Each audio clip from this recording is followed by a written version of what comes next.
Today, my guest is Wayne Talbot. Keep your weapon at your side. I found that Darwin was not as dogmatic about evolution as all the people that have followed him. Convictions must be strong. Pierce the darkness with the light as you go along. Living with one foot in heaven, breaking the enemy's power. In the strength of Jesus we can stand in the darkest hour. Living with one foot in heaven, ready when he calls our name. For believers to live is Christ, to die is only gain. Welcome to Heritage of Truth. Today, my guest is Wayne Talbot. Welcome. Thank you very much. I want people to understand why you have that wonderful accent. Tell us where you're from. I'm from a small country town called Kelso, which is about 120 miles west of Sydney in Australia. Okay. Thank you for visiting us. He has written a really interesting book called The Dawkins Deficiency, Why Evolution is Not the Greatest Show on Earth. It's basically a refutation of That's a book correct. by Richard Dawkins That's correct. called The Greatest Show on Earth. Right. So tell the viewers who don't know, who is Richard Dawkins and why you felt it was important to refute his book. Well, Richard Dawkins is perhaps one of the best known atheists and and evolutionists in the world, along with other people like Sam Harris, who are very vocal. And they're not just atheists, they're actually anti-theists. They argue against God and they argue against teaching of religion. And they say it's actually cruel to teach religion to children. And he's been pushing evolution for quite some years. And when I read his last book, which was The Greatest Show on Earth, where he said he was going to provide incontrovertible evidence that would convince any jury on earth that evolution was true, I read the book and found that he really failed to prove his case. In fact, my draft of this book I called Not Guilty, Your Honour, because I wanted to treat it more like a court case, so that the jury, the reader, could evaluate the evidence for themselves and decide for themselves whether evolution was true or not. And so in the book I actually say that it might be true, but it hasn't been proven. And my personal feeling is that it's not true. Right. Well, how does Dawkins define evolution? That's the problem, he doesn't. And evolution's a very elastic term. You could say that because you've inherited the eye colour or some characteristic of your person, that's evolution. But of course that doesn't prove that a fish could evolve into a human. It just proves you inherited traits from your parents. Exactly right. And that's the problem with most of the evidence that Dawkins presents in his book. It doesn't actually prove the case. So I start off by defining evolution in terms of the general theory that all life on Earth arose from a single common ancestor, which itself had its origins in non-life. So to be able to prove evolution, you'd have to be able to prove that life can come from non-life, and then you'd have to be able to prove the series of steps that mutation could actually generate the genetic code and grow the information in the genetic code. You'd have to be able to prove that natural selection can actually select as they claim it does. And of course, none of that is proven. There was absolutely no evidence anywhere in any of the books I've read, including books on evolutionary biology, which actually prove the case. And you used an awful lot of books to research this, didn't you? Yeah, about 60. Whoa, that's a lot of books. So tell us about your research and what you actually discovered. Well, I started off, I thought I might as well start at the beginning, and I read Charles Darwin's The Origin of Species to see what his main point was. And his point was not about the origin of life.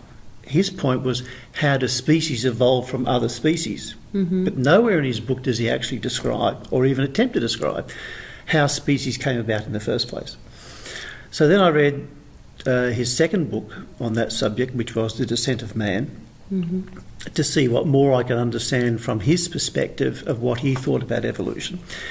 And the funny thing was, I found that Darwin was not as dogmatic about evolution as all the people that have followed him. In fact, I found him to be quite an honest author. Really? So I thought, well, I need to understand more about the biology. So I bought a book on evolutionary biology, a standard textbook from universities. I obviously didn't understand all of it, but enough to get the general sense of what they were talking about.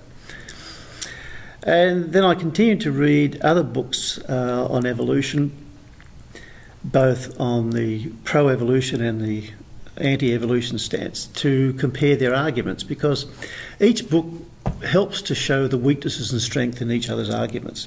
Mm-hmm. And the biggest thing I find is that the evidence they use for evolution doesn't prove the case. It's mostly circumstantial, or it simply proves what we already know. For example, there's one chapter where Richard Dawkins talks about guppies, and under the threat of predation, they will change colour. And if you remove the threat of predation, they go back to being colourful. Mm-hmm. The fact that it's reversible proves there's no permanent genetic change. That's true. Therefore, it cannot prove evolution. That's right. And there is so much of his evidence which is like that. Mm-hmm. It simply doesn't prove his case, which is probably why he didn't state it in the first place. If Dawkins didn't prove his case, what kind of proof would he or other scientists need to prove the case for evolution? Well, I set out 6 points in my book, which I believe are the essential proof points for evolution. The first one is that abiogenesis, which is chemical evolution, that you can get life from non-life, is actually possible. Now, no one has ever proven that. Mm-hmm. People still quote experiments from the early 1950s, which were able to create amino acids by having electric charge pushed through a solution. But they've made no progress on that since. There's been no new experiments to show anything. They would also need to show that random genetic mutation can give rise to the genetic coding system. Mm-hmm. They'd need to show that random genetic mutation can increase the genetic information consistent with the evolved coding system. They need to show that natural selection can operate at the genetic level of the individual point mutations rather than at the level of the phenotype. And in evolution, they talk about two levels. The genotype, which is at the genetic level, and the phenotype, which is at the full body level. Now, no one's ever been able to show that natural selection operates at the genetic level. It only operates on the full animal. Mm-hmm. Like, for example, are you like with dog breeds? They're With still dog all breeding. dogs. That's right. Yeah. And as they've shown in experiments with flies, fruit flies, they've put fruit flies through something like 45,000 generations, and they've had mutations of having more or less legs or being in the wrong place, but they're still fruit flies. Right. And generally, from what I've read, whenever there's a mutation, it usually is something that is not an improvement, and a lot of times they can't even reproduce. That's right. Genetic mutations always lose information. Mm-hmm. And even when you talk about viruses mutating to be resistant to antibiotics, that's not an increase in capability, it's a decrease. Because what happens is that when you create an antibiotic or some chemical to stop the growth of some virus or bacteria, what it does, it attaches to that body and stops it from producing protein at that point. Now, the evolution occurs when it ceases to be able to maintain that, and so then the antibiotic is no longer successful. But again, it's a weakening, never a strengthening. Okay, so it's not survival of the fittest, is it? No.